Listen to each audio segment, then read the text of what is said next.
Welcome to the Great Divorce Podcast, hosted by divorce financial analyst and retirement planning counselor Andrew Hatherley. Join Andrew and guest experts as they help late-life divorcees build the financial and mental foundation for a meaningful future. There is life after divorce. Now, on to the show.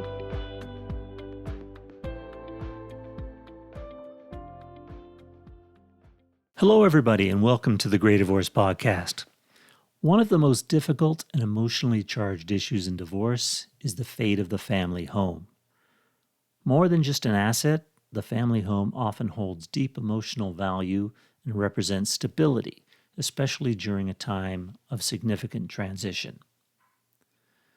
And the family home is often the largest investment on the marital balance sheet.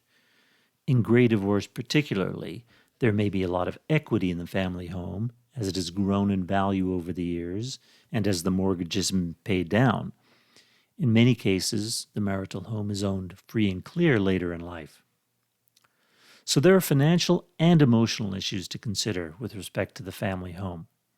We need to consider whether one spouse can afford to maintain the home independently. Can the mortgage payments, property taxes, and insurance be kept up?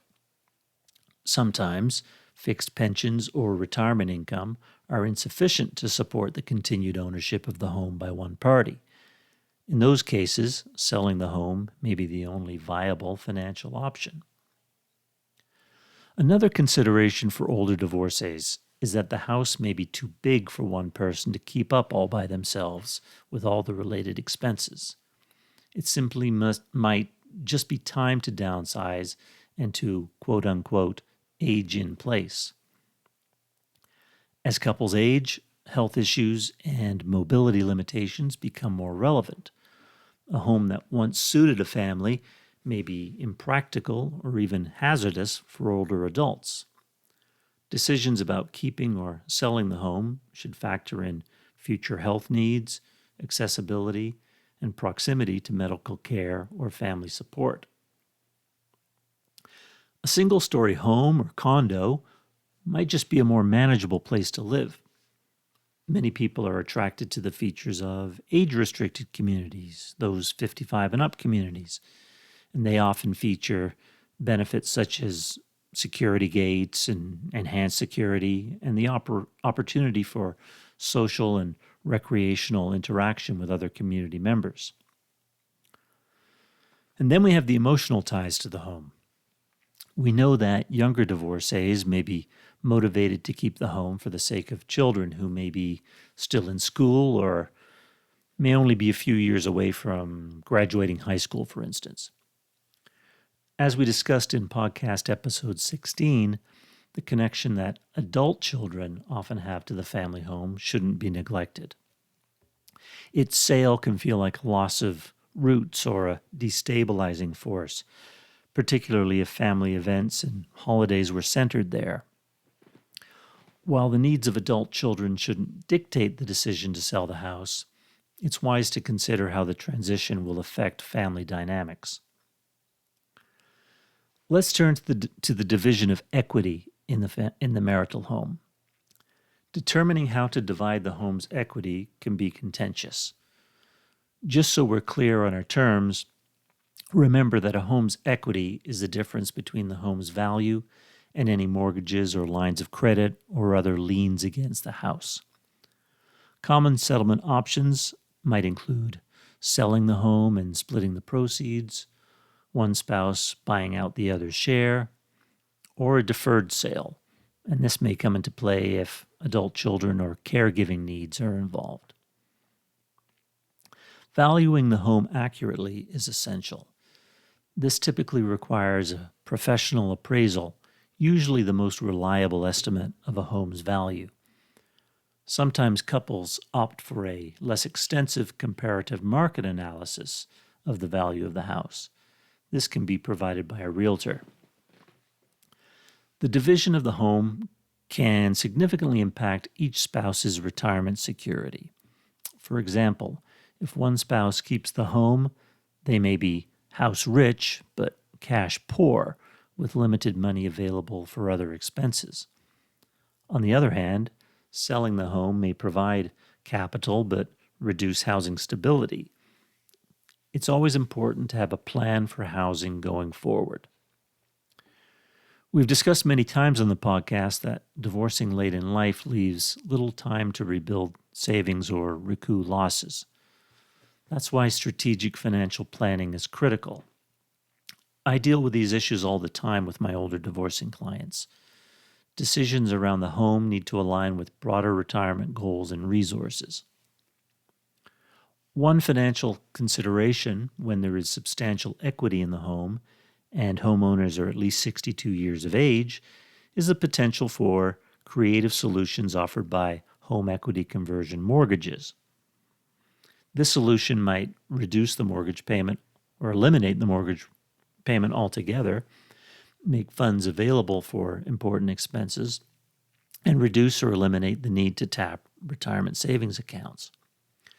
We went into some detail on this topic in episode 33 of the podcast, where I chatted with certified divorce lending professional John Drennan on the topic of reverse mortgages. There are many types of reverse mortgages, but the most common is the FHA-insured Home Equity Conversion Mortgage, or HECM. It's the only reverse mortgage insured by the federal government, and typically, because of the government's involvement, has more generous financing terms. A HECM allows homeowners aged 62 or older to access a portion of their home equity in cash or monthly payments or a growing line of credit. The homeowner keeps ownership of the home, but is required to occupy it, maintain it, and pay all property charges. The homeowner does not have a monthly payment. The word reverse is used because the loan balance increases over time compared to a traditional mortgage and is typically paid off when the house is sold. Let's consider two scenarios where reverse mortgages can help older divorcees. In one solution, the marital home remains with one spouse. A HECM on the marital home can provide funds for the departing spouse's down payment on a new home. The departing spouse can then use a home purchase HECM to pay the rest of the purchase price. The result is that neither spouse has a mortgage payment and there's no forced sale of the marital home. There's also a good chance that both spouses retain homes of comparable value. Another solution would see the sale of the marital home and the proceeds divided. Each spouse would then use their share of the proceeds to cover the down payment on a new home. Then they could use a home purchase HECM to pay the rest. Once again, there is no debt service obligation for either spouse. An added benefit is that this solution may reduce or eliminate the need to take money from retirement investments while each spouse acquires desirable housing. Let's move on from reverse mortgages and look at taxes on the sale of the family home. This is another area that's more likely to apply to older people getting divorced. Specifically, we're talking about capital gains on the sale of the marital home and the capital gains exclusion that's currently provided for by the IRS. So let's refresh. What's a capital gain? Well, essentially, it's the profit you make when you sell your home for more than you paid for it. The profit is considered a capital gain and may be subject to capital gains taxes imposed by the IRS. To figure out your capital gain, it's a very simple formula. You take the sales price of the house and subtract any sales costs. From that number, you subtract what you paid for the house, plus any improvements or renovations you put into it. So let's say the sales price of your house is $500,000, but you net $460,000 after real estate commissions and other sales costs. And let's say you paid $200,000 for the house and invested $40,000 in renovations for a total of $240,000. The adjusted sales cost of $460,000 minus adjusted purchase price of $240,000 leaves you a capital gain of $220,000. Simple. So the IRS allows married couples to claim a $500,000 capital gains exclusion on the sale of their primary residence, and it allows a $250,000 exclusion for single individuals. In both cases, The $220,000 gain noted in the house sale example I just mentioned would be excluded from capital gains taxes, provided certain conditions are met. So what are these conditions? Well, the IRS requires that a ownership and use test must be passed in order to qualify for the capital gains exclusion. What does that mean? Well, it means that A, either spouse must have owned the home for at least 2 of the last 5 years before the sale, and B, both spouses must have lived in the home as their primary residence for 2 of the last 5 years.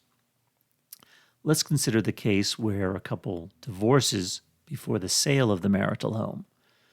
If one spouse remains in the home post-divorce and later sells it, they may claim a $250,000 exclusion individually.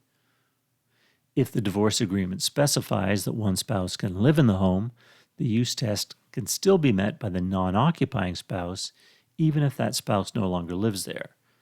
The non-occupying spouse doesn't even need to still own the home if the ownership was transferred in the divorce, as long as they originally owned it for part of the qualifying period.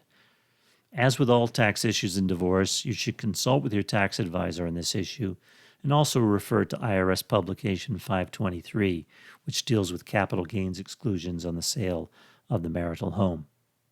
So, what if the divorcing couple sell the home after divorce? If the home is sold after divorce, each spouse can separately claim a $250,000 exclusion if they meet the ownership and use test individually. But here are some special considerations. What if there's a taxable gain beyond the exclusion amount? Well, if the gain exceeds the exclusion amount, the excess is taxed at a capital gain, typically long-term's capital gain rate, at a long-term capital gains rate if held over a year. What if one spouse passes away before the sale? Well, in this case, the surviving spouse may still claim the full $500,000 exclusion if they sell within 2 years of the spouse's death and haven't remarried. One interesting case I see sometimes is when people move into rental properties they own and seek to claim the capital gains exclusion when they sell it. Here we run into the non-qualified use rule. If you use the property as a rental for a significant period of time before converting it to your primary residence, the portion of the gain allocated to that period of non-qualified use might not be eligible for the exclusion. The bottom line, once again, is that you should consult with a qualified tax advisor or CPA to discuss your specific situation, as tax laws and regulations can be complex and change frequently. To conclude, navigating the future of the family home in a late-life divorce is rarely a simple decision, and each situation demands a personalized approach that considers both the practical and human elements involved. As always, it pays to get educated. Seek guidance from financial advisors, divorce real estate professionals, and your divorce attorney. Ultimately, the goal is to reach an agreement that supports each spouse's long-term stability, dignity, and well-being as they embark on a new chapter of life.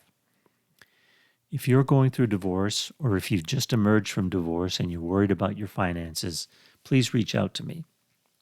I offer a free 30-minute strategy session on the financial issues of divorce. Visit my website, transcendretirement.net, to schedule a call. That's all for now. Until next time, take care.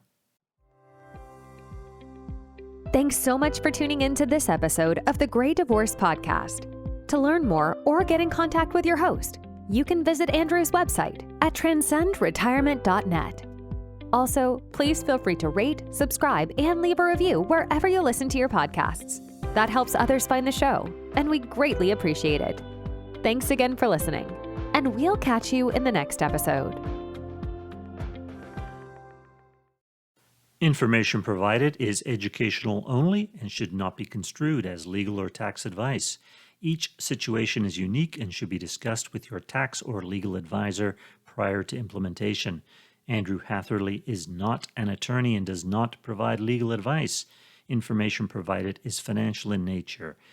Advisory services offered through Hatherley Capital Management, LLC, Divorce financial analysis services offered through Wiser Divorce Solutions, an affiliated company.